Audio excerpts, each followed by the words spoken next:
What if your reflection didn't show your face, but your soul? Would you dare look? This is the story of a girl who did, and what she saw changed everything. In a time long forgotten, beyond the hills, where mist clings to the ground and secrets whisper through trees, there lived a girl whose beauty was unmatched, and whose heart was slowly turning to stone. Amara lived in the quiet village of Ithra, nestled between fields of gold and the shadow of an ancient forest. Her face was the kind poets wrote songs about: flawless skin, high cheekbones, emerald eyes that glinted like polished gems. Wherever she went, heads turned. But as admired as her looks were, her heart was the talk of bitter whispers. She was cruel. Not with fists, but with words. She mocked the elderly as they stumbled through the market square. She made children cry by pointing out their stutters, their rags, their dreams. She called love a joke, kindness a weakness, and those who helped others, fools. One morning, a schoolteacher approached her and asked if she would mentor the younger girls, since they looked up to her. Amara laughed and said they should look up to someone with less dust in their brain. At home, her mother pleaded with tears in her eyes, reminding Amara that she wasn't always this way. She told her that she used to sing to birds and help the healer. But Amara turned away and brushed her long black hair in the mirror, saying that the world wasn't kind, and she was just playing by its rules. Her father once gently told her that beauty without kindness was a curse in disguise. But those words, too, were forgotten. One scorching afternoon, the town square buzzed with traders and noise. A hunched old woman entered, robes dusty, face worn by years. She reached out toward Amara and asked her for help, saying she had lost her way and was looking for the Eastern River Trail. Amara scoffed and asked sarcastically if she looked like a signpost, adding that the old woman should try asking a rock because it had more sense. The crowd fell silent. The baker stopped slicing bread. Even the pigeons fluttered away. Then the old woman stood taller, her eyes glowing faintly. She said Amara's beauty blinded her to the truth, but one day she would face herself. The woman instructed her to walk the path behind the last house at dawn, and only then would she see what lay within. A soft magical hum filled the air, and the old woman vanished. That night, Amara dreamed of twisted mirrors, whispering trees, and voices chanting her name. At dawn, curiosity dragged her from sleep. The village still slumbered beneath soft morning fog. She wrapped herself in a blue cloak and followed the path behind the last house, her own. The path was narrow and overgrown, as if untouched for years. As she stepped forward, a chill brushed her skin despite the sun rising behind her. The farther she walked, the quieter everything became. No birds. No breeze. Only the sound of her breath and crunching leaves.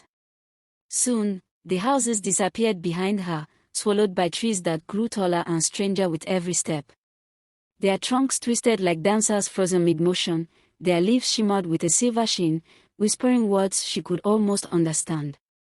The trail curved deeper into the forest, then stopped suddenly at a wide stream with no bridge in sight.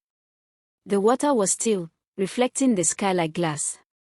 She hesitated, but then noticed stepping stones, 5 of them, each carved with a word: truth, mercy, courage, humility, forgiveness. As she crossed, the air thickened.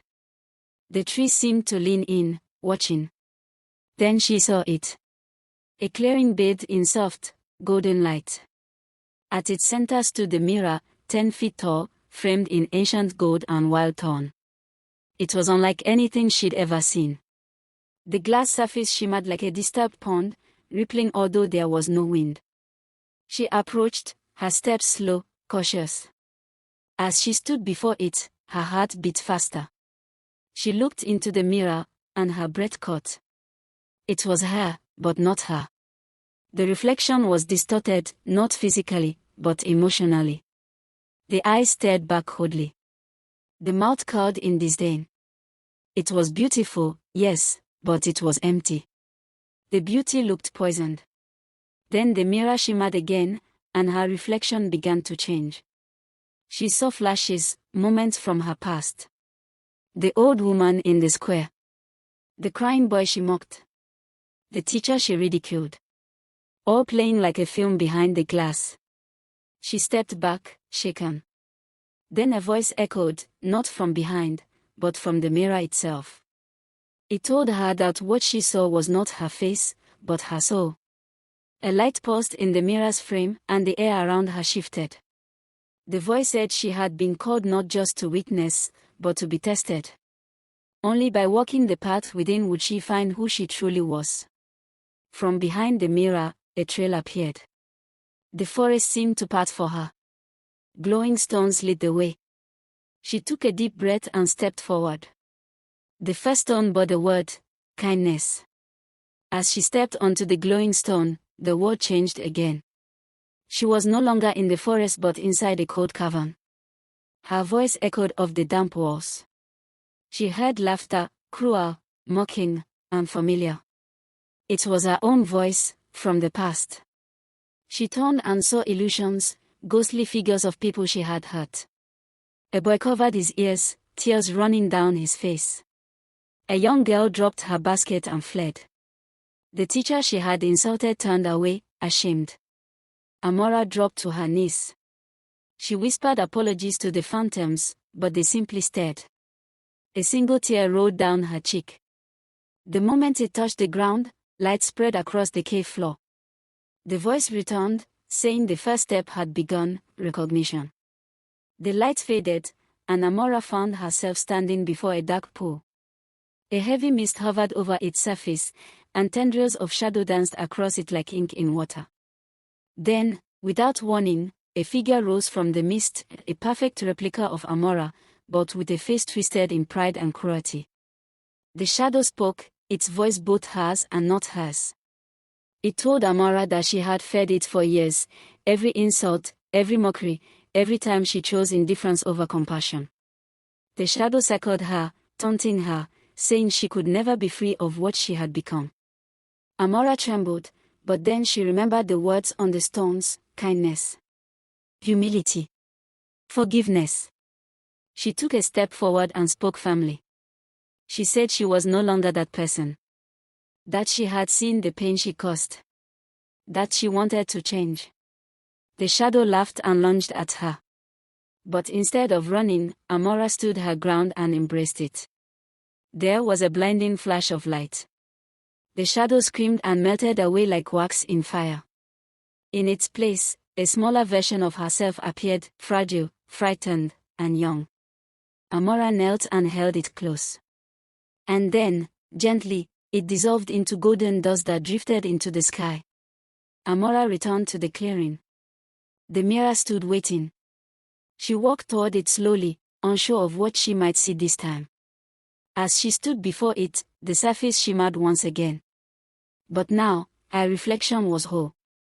The same beautiful face, but her eyes were warmer. Her expression was softer. Her smile was real.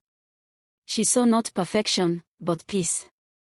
The mirror began to glow, and her reflection nodded at her. Then the frame cracked, not violently, but like a blossom opening. The thorns fell away, replaced by ivy and light. A breeze swept through the forest, lifting the fog. The trees bowed slightly, as though acknowledging her.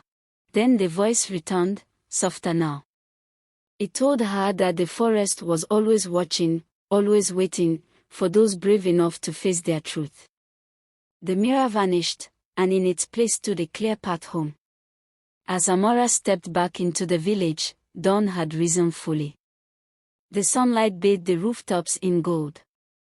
The world looked the same, but she had changed. Children playing in the dirt stopped and waved at her. One ran up and gave her a dandelion. A woman passing by smiled and offered her a piece of fresh bread. The schoolteacher she had once insulted greeted her warmly. Amara lowered her head and apologized. The teacher smiled and said, "Welcome back." When she returned home, her mother and father embraced her with trembling arms. They said they had feared they had lost her forever. Amara wept and said she had feared the same. In the weeks that followed, she began teaching the village girls, not how to be admired, but how to admire themselves.